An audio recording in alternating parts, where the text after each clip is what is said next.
This is the After Party, live with Kim McAllister. Pick a couch, grab a drink, and settle into the conversation.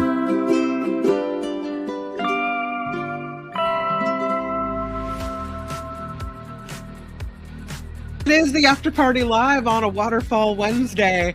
Love when Michael Schur fills in. Also love when Mo Kelly fills in on the Mark Thompson Show. And Mo will be in tomorrow along with David Katz. So it's going to be a really good show.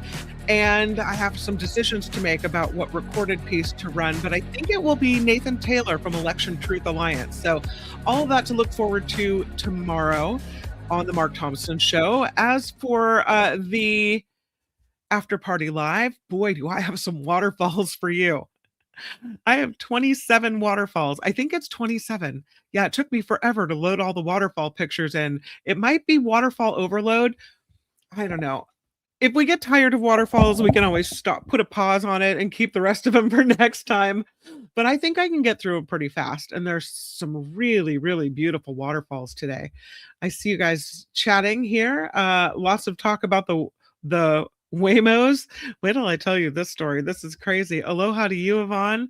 Love seeing you. Yeah, I'm leaving for Hawaii on Friday. I'm going to record a Friday show with Tim Sika. And I'm not quite sure what I'm going to do for next week, whether this show will be dark next week. I was thinking maybe I would try to record just little shorties because I don't know if I can come up with enough content to fill an hour for each day.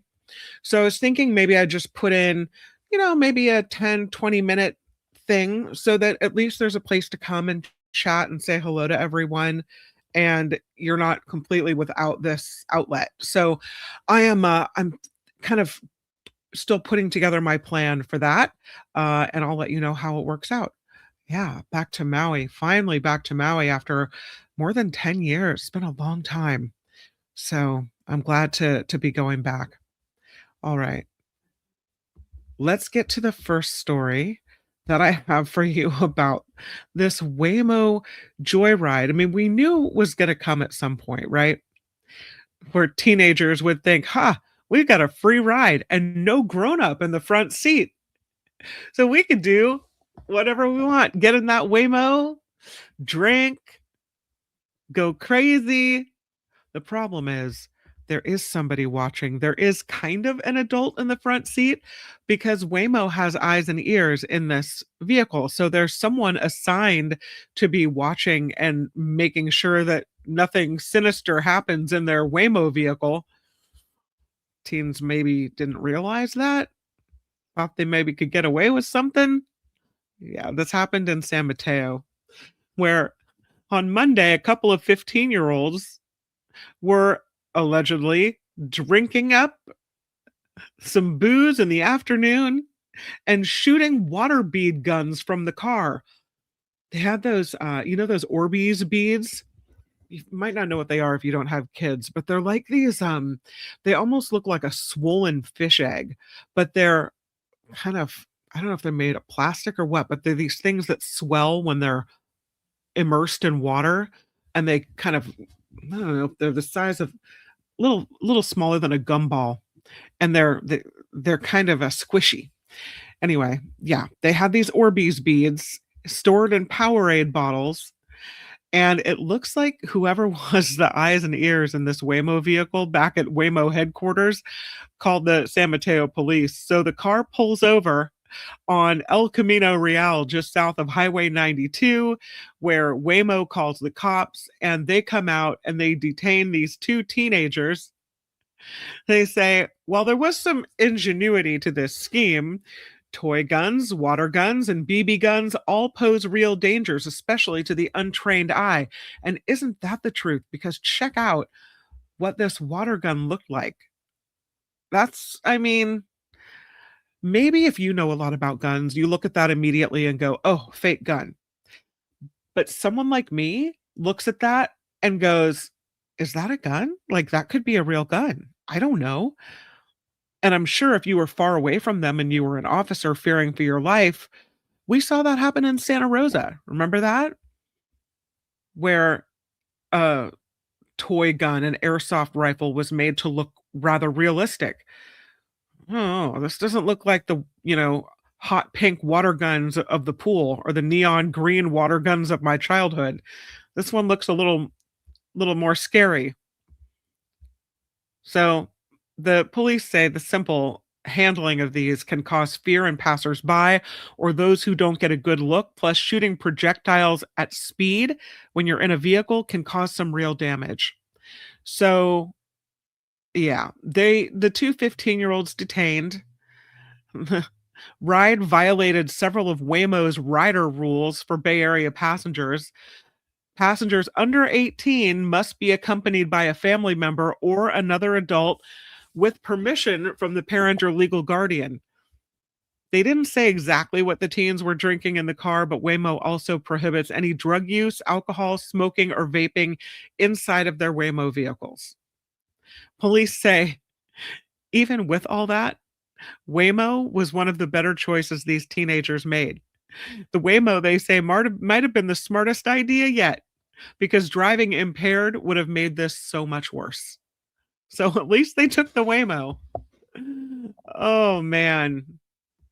I hope this is not the first of many of these types of situations as kids figure out, oh, yeah, we could take the Waymo to do that. No.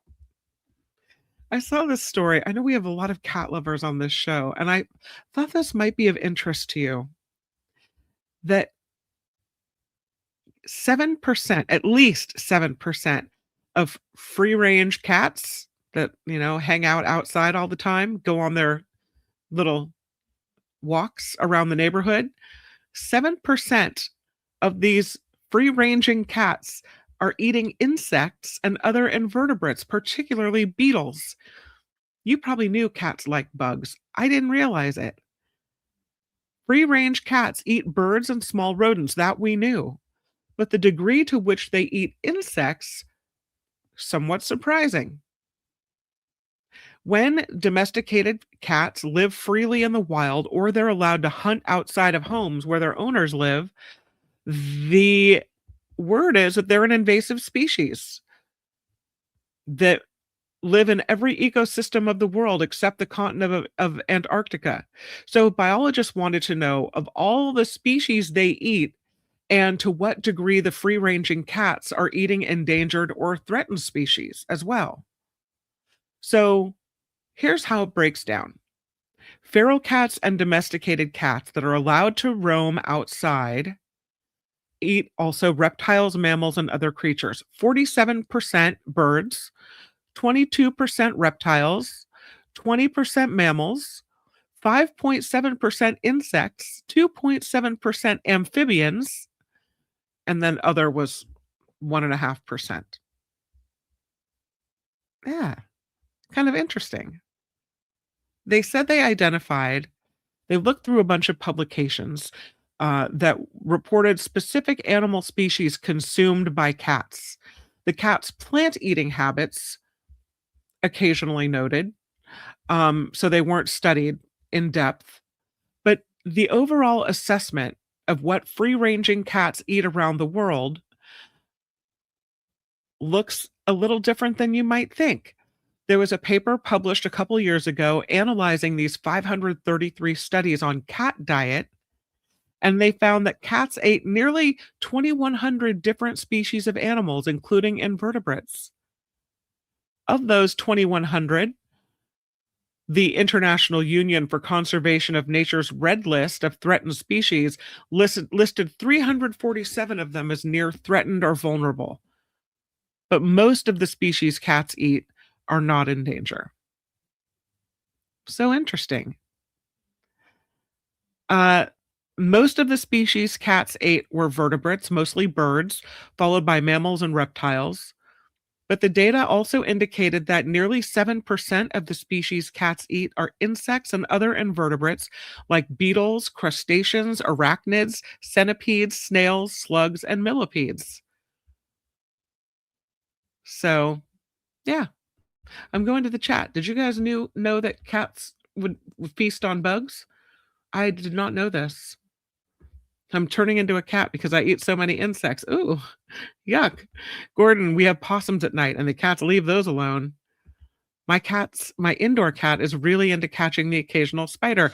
Turns out it's totally normal and natural. Who knew? Maud says my sweet angels would never eat a bug. Yeah, I thought cats were kind of picky. Maybe not. Maybe not all cats. We have very few spiders in the house thanks to two indoor cats, says Gordon. Heather says my kitty used to love moths. She'd even get a little high after eating the fat ones. Really? That's funny. Zero Summa said, I've always known cats eat insects. Most life forms eat bugs, including humans. I'm grossed. Karen says, I wish my cats would eat bugs. So many bugs in Hawaii and they just ignore them. Oh man, that's a bummer. I've watched our foster cats chow the hell on cockroaches and other bugs and they love it. Cats eat anything that moves. And they like lizards too, says Gordon. So interesting. All right. Well, I'm glad you guys knew it. I learned something new today about the cats. Oops. I wanted to talk about this story. This is Airbus wanting to build the world's first hydrogen fuel jet engine, which I don't know. Off the bat, before even getting into it, I worry about the flammability of hydrogen fuel in the sky. But the story is that these commercial hydrogen planes could be flying around by the year 2035. This idea was once considered way too expensive to make work, hydrogen powered aircraft, but there have been some recent advancements. And so Airbus, one of the industry's biggest aeronautics companies, is moving forward with plans to develop its own next generation plane engine.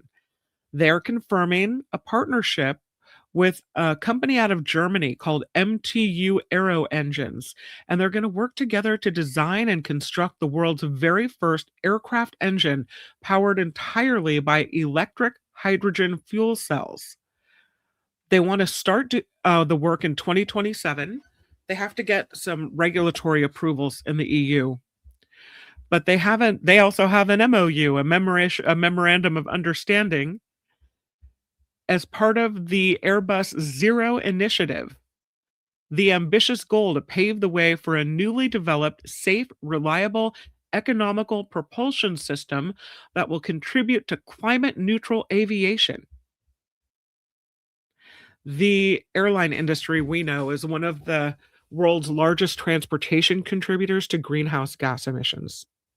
They release toxic amounts of carbon dioxide, sulfur oxides, and contrails into the atmosphere every year.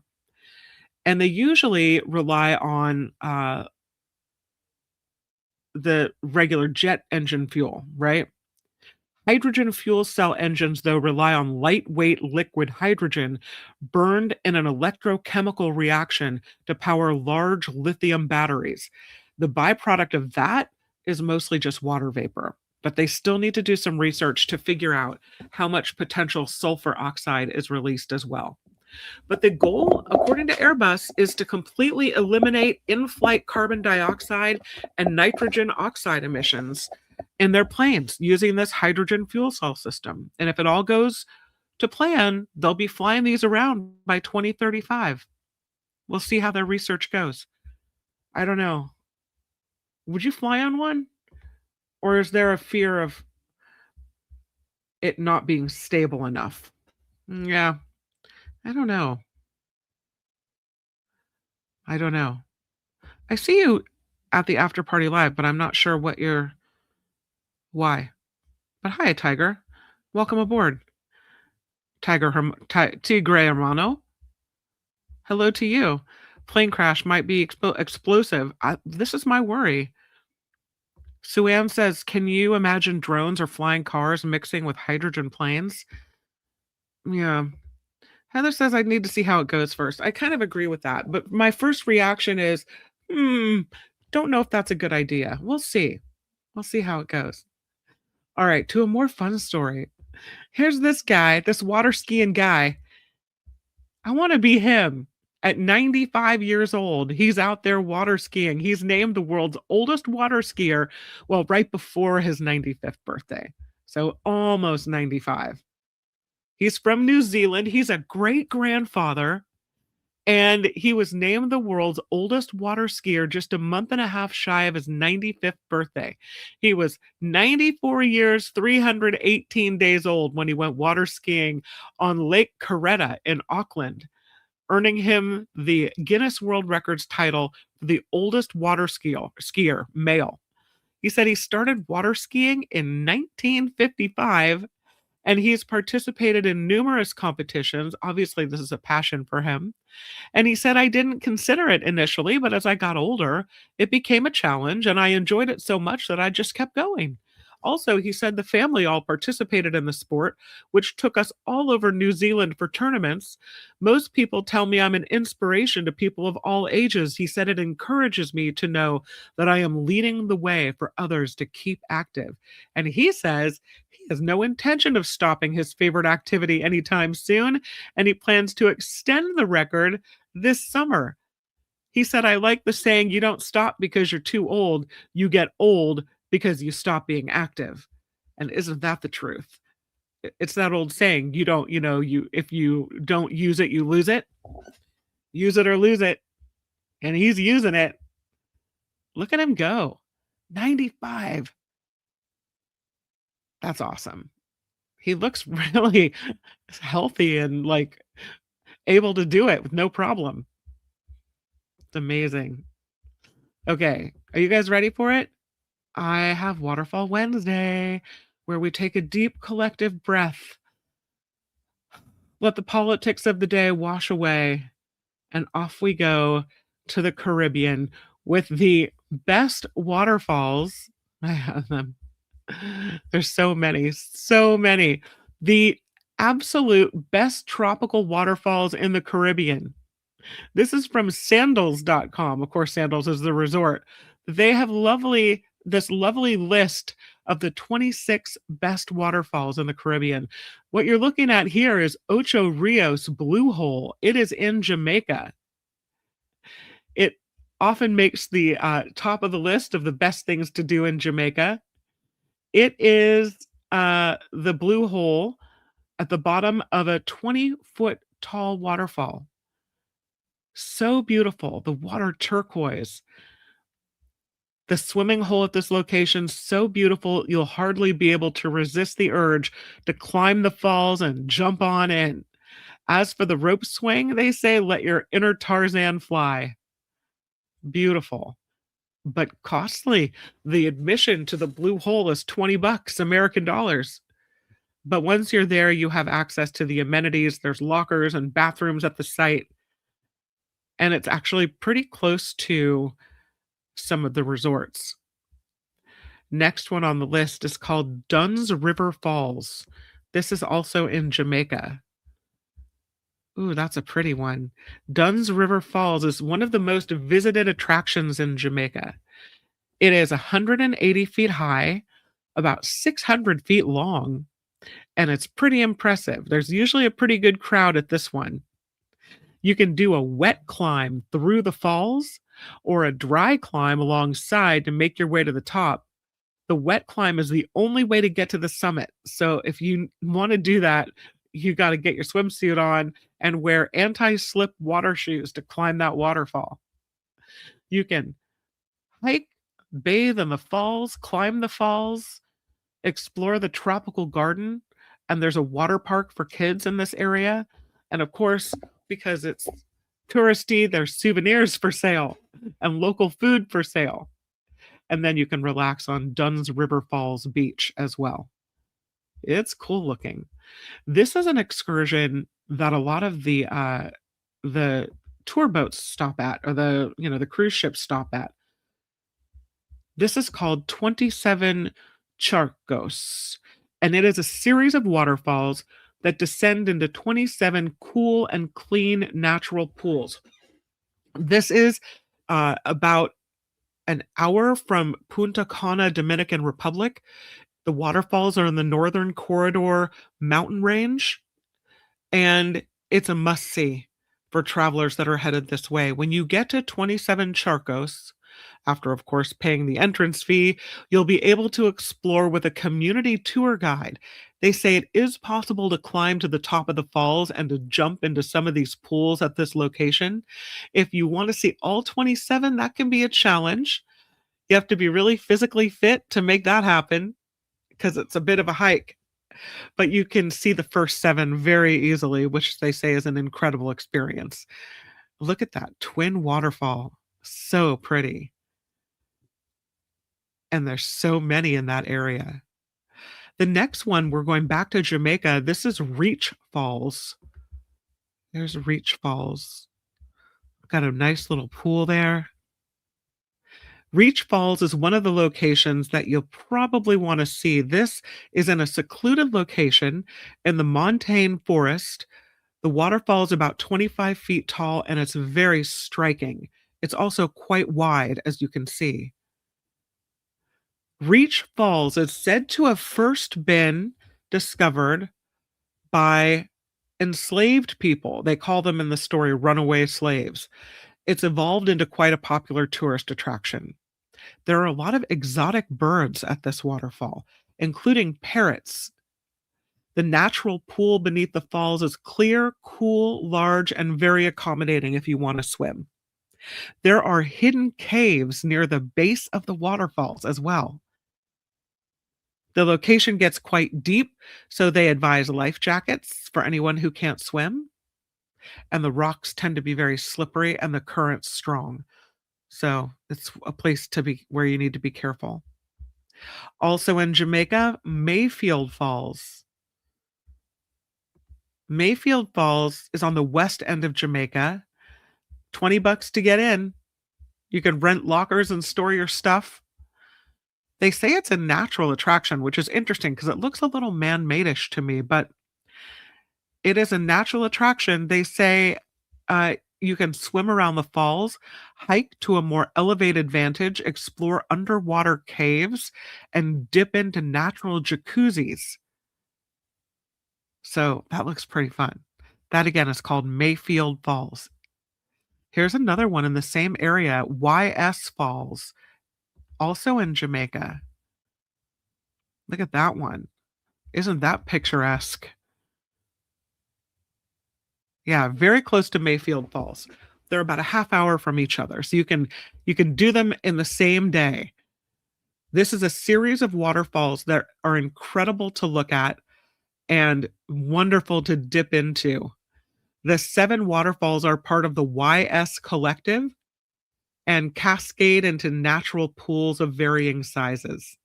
You can swim here. There are specific pools for non-swimmers that are more shallow and deeper pools that swimmers can enjoy. They also have changing rooms and bathrooms at YS Falls too. Sure is pretty. The next one is in the Dominican Republic. This is called Middleham Falls. That's a tall one. It's a hike. Got to wear comfortable shoes to get to this one. It's on the south end of Dominica. 20-minute drive from the capital, Rousseau. This is one of the easier waterfalls to get to on the island. 200 feet high and slightly narrow. You'll be able to swim in the natural pool surrounding the waterfall at Middleham. Only possible after hiking 45 minutes each way to get to the waterfall. And then you'll want to sink into that cool, refreshing pool at the bottom. This one can be challenging in some locations, though. So, beautiful. The next one is located in Cuba. It's called El Nicho. Check out El Nicho. You can swim around freely in a beautiful natural lagoon. El Nicho in Cuba. It's in a reserve known as the Gran Parque Natural Topes de Cayantes. This reserve is along the Escambray mountain range in Cuba, and it'll take some hiking to get to. About a mile and a quarter. And you have to pay $9 to get into the park, and then you can enjoy this environment. El Nicho in Cuba. The next one is in Granada. It's called the Seven Sisters Falls. I know, I have a lot of waterfalls today.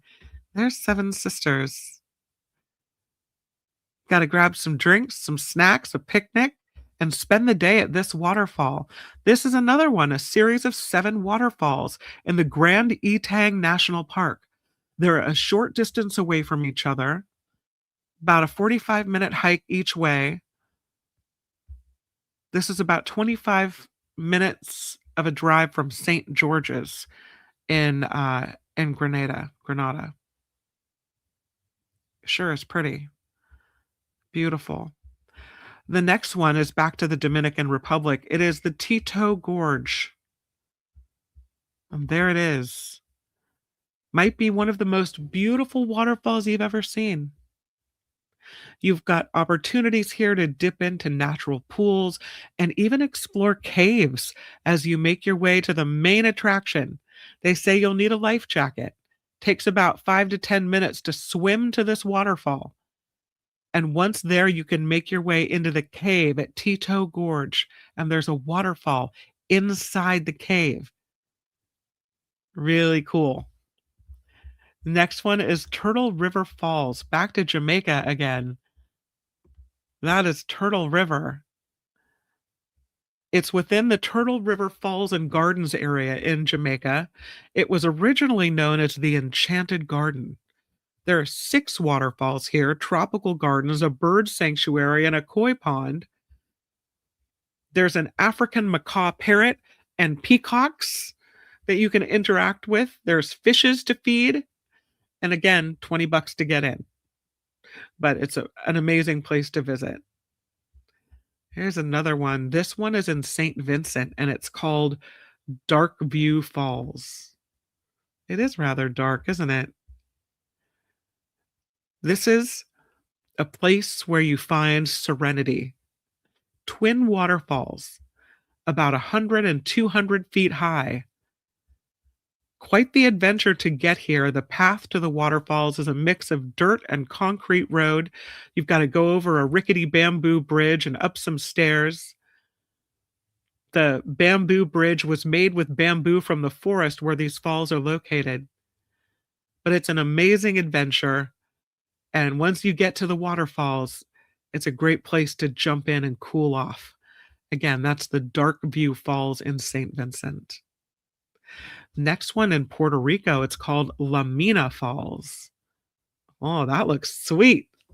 Loving that one. This La Mina Falls is in El Yunque National Forest. It involves a hike. Either one of the trails, La Mina Trail or Big Tree Trail, will get you to the waterfall area. And then you can take a little dip in the pool here. That's a beautiful one. So is the next one.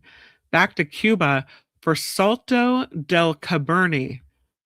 Here it is, Salto del Cabernet. Look at that. It just makes me think of beauty in the world and just floating in the water beneath the falls, and your mind, goes free of all the nastiness in the world to just the beauty and the tranquility. It's also called Leaping Cabernet, and it is a wow-worthy Caribbean waterfall. 62 feet high. It's in the Gran Parque Natural Topes de Coyantes in Cuba. About an hour and a half long hike each way, so one of the tougher ones to get to in that region. You can ride horseback to the falls, though, if you want to. $10 to get into the falls, and then it's a serene experience with a big spacious lagoon for swimming.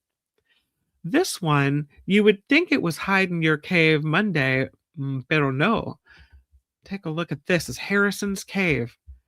And Harrison's Cave is full of clear water and flowing streams and a chance to see several waterfalls on this tour.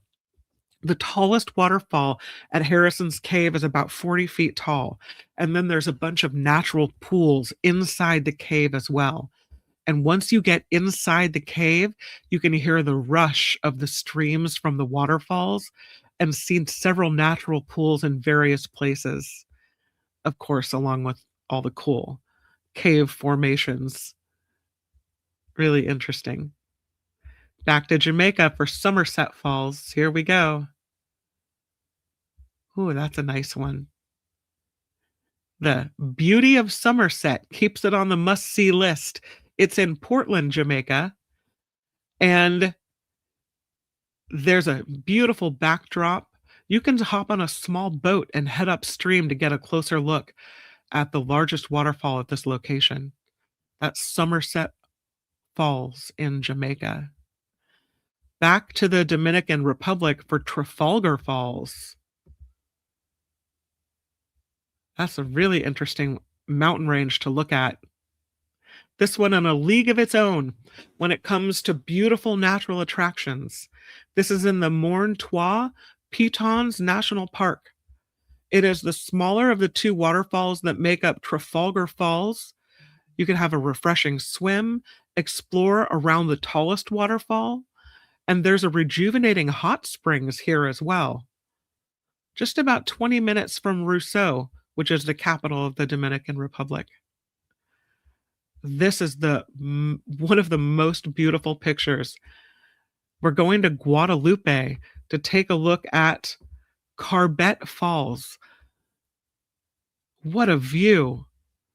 It's like a green, lush foliage that opens up to this green mountain view with two waterfalls coming down. Guadalupe has some of the most impressive waterfalls in the Caribbean. Carbet Falls is one of these.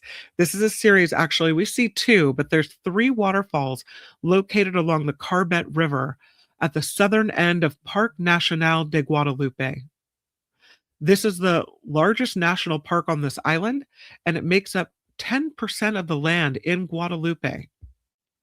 Waterfall number 2 is the easiest to get to at Carbet Falls. It's about a 20-minute walk from the parking lot. Takes about 3 to 4 hours to get to one of the others. And there are natural pools to swim in if you go up there as well. Number 19 on the list. I know, I told you, a lot of waterfalls today, right? Shall I keep going? This is Argyle Waterfalls in Trinidad and Tobago. It's in a national park. There are several waterfalls in this park to see up close. There's a nature trail lined with greenery, including cacao and saman trees.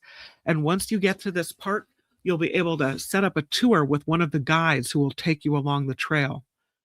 The walk to this waterfall, Argyle Waterfall, will take about 20 minutes. And as you approach the waterfall, you see the multiple streams of water rushing down from the hills into the natural pools below. $10 a person to get into this one. Back to Puerto Rico. This one is called Catarata La Coca. Here we go to La Coca. There's that picture. Ooh, the water in this one kind of slides straight down a rock face. Pretty. The water flows powerfully, leaving all who see it in awe. It's a Puerto Rican gem, calling out to anyone who wants to see nature in its purest, most beautiful state. Again, this is written by the folks at sandals.com. The waterfall is in El Yunque National Forest, less than an hour away from San Juan, Puerto Rico. And it's easy access. The falls are a short walk from the roadside.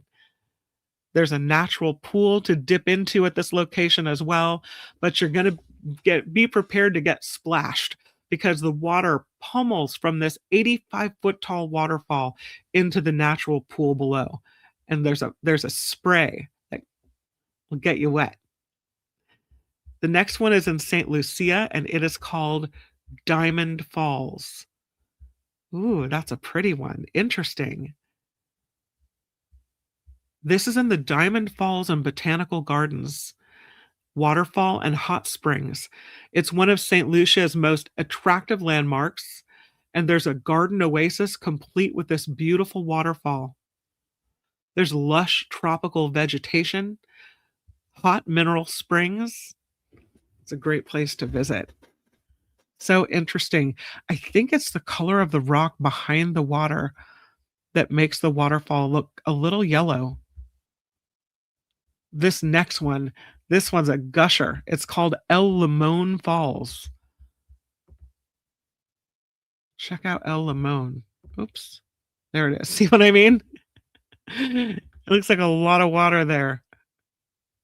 You can get here on horseback or by your own 2 feet. It's a 170-foot tall waterfall in the Samana province of the Dominican Republic. If other than a horse ride, you can get to this location by hiking about 1.2 miles, or you can get on a tour truck, which goes down one of the trails. And once you get to the waterfall, you can swim in the natural lagoon, even cliff jump if you are brave, have a brave heart. But you should ask for guidance on where to jump before cliff jumping to avoid the rocks in this area. El Limon, that looks powerful. 23 on the list. We're going to make it through. 23rd on the list is Concord Falls in Granada. This 65-foot high waterfall will rejuvenate you. Again, it's called Concord Falls. You can jump into the natural pool, admire the amazing views, or you can check out the gift shop because, we got to tourist up the place. There's an in-house monkey that lives here as well.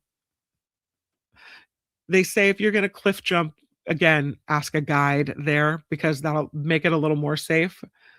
But they say this is a great spot for the entire family and a good spot to take photos. Back to St. Lucia, this is the Torrale Waterfall.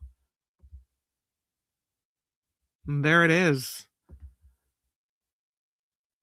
It bursts powerfully through the greenery of the forest on St. Lucia's southeastern side.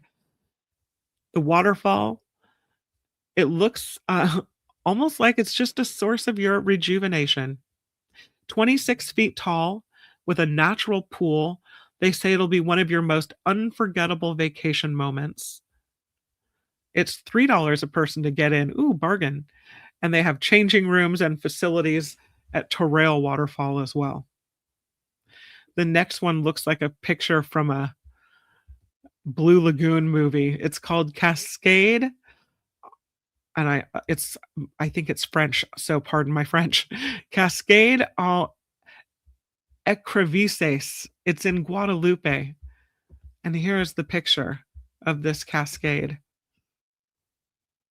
It really looks magical. In the picture, we see some boulders in front with this blue lagoon and then lush greenery above and the waterfall rushing down. It's called Impressive, this waterfall. It's inside of a national park. It's about an hour's drive from Basse-Terre, the capital of Guadalupe. 5-minute walk from the parking lot will get you here, though. And then you can swim in the lagoon below the falls or even stand under the falls for a refreshing natural massage. We've come to the last one on the list, also in Granada, called Annandale Falls. Oh, magical Annandale Falls.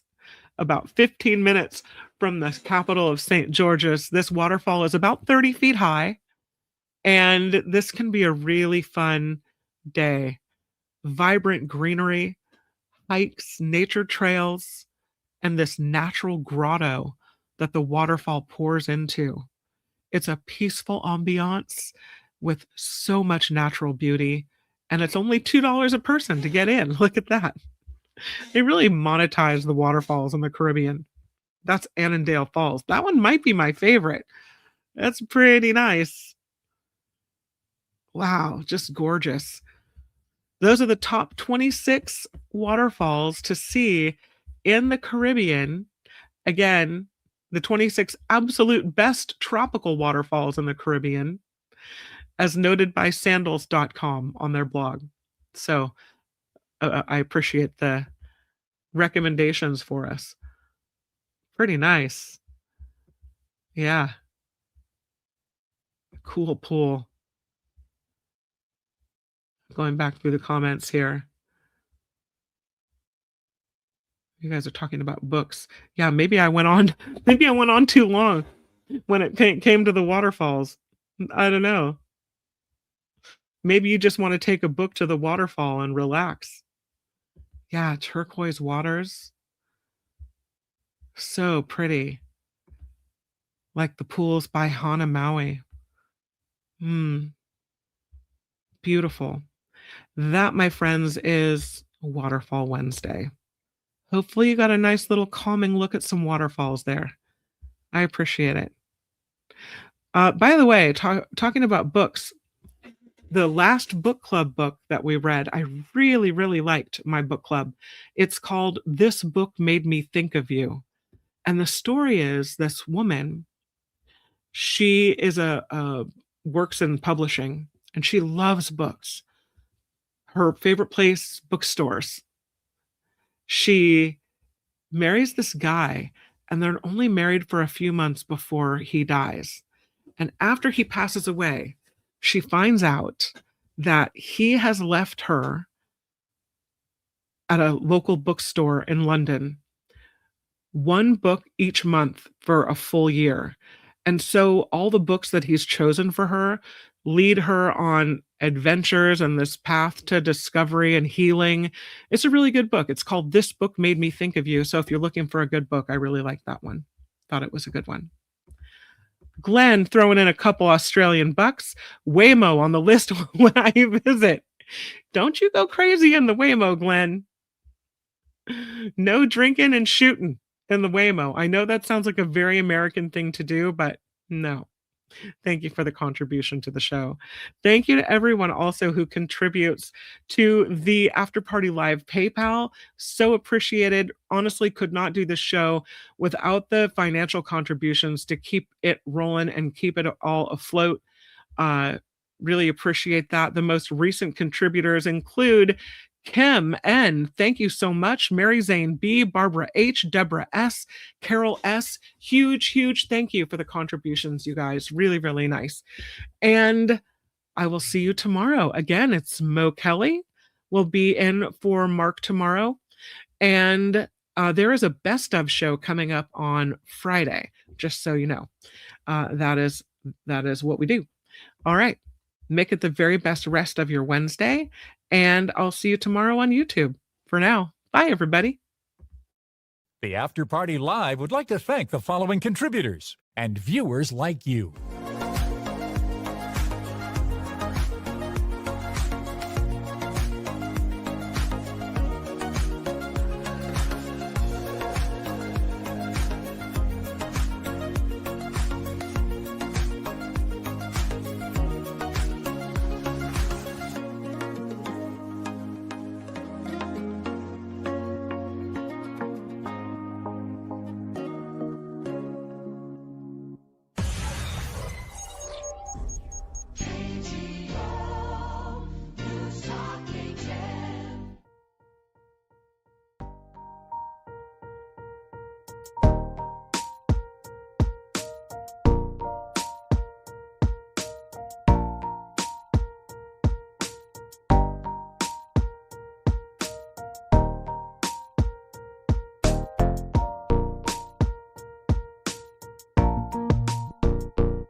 I think you'll really like it.